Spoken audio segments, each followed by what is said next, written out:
পেটের বিভিন্ন রকম সমস্যায় আমরা আজকাল প্রায় সবাই জর্জরিত। বহু রকম চিকিৎসা করছি, বহু ডাক্তার দেখাচ্ছি, কিন্তু আমার রান্নাঘরে যে ডাক্তারটি রয়েছে তাকে আমরা সম্মান দিচ্ছি না। গৃহযোগী গায়ে ভিখ পায় না, সত্যি কথাটা তাই। আপনার রান্নাঘরে আছে দারচিনি। দারচিনি কিভাবে প্রয়োগ করবেন? দারচিনি, আদার গুঁড়ো, শোঁঠ, ছোট এলাচ, এইগুলোকে সমান মাত্রায় নিন। যেটা নেবেন আপনি সমান মাত্রায় নিন, নিয়ে সেটাকে ভালো করে পিষে নিন। পিষে কাঁচের বোতলে সংরক্ষণ করুন। এইবার ওই মিশ্রণ থেকে সিকি চামচ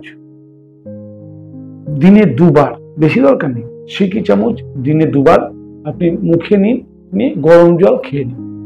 গুঁড়োটা মুখে নেবেন, দিয়ে গরম জল খেয়ে নেবেন। এতে আপনার আমের সমস্যা, আমাশা বলি না, আমাশার সমস্যা থেকে মুক্তি পাবেন। খিদে পুরো খুলে খিদে আসবে, হজমের উন্নতি হবে, পেটের মধ্যে কৃমি থাকলে কৃমি নাশ হবে।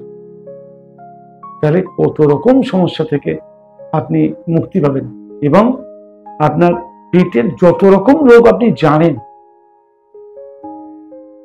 সবকিছু থেকে মুক্তি পাবেন। প্রয়োগ করে দেখুন, ঘরোয়া ওষুধ, কোনো সাইড এফেক্ট নেই। আপনি রোজ ব্যবহার করছেন, কিন্তু আগুনে পুড়িয়ে, মেরে, ভেজে। আমি বলছি সরাসরি প্রয়োগ, একবার তো করে দেখুন।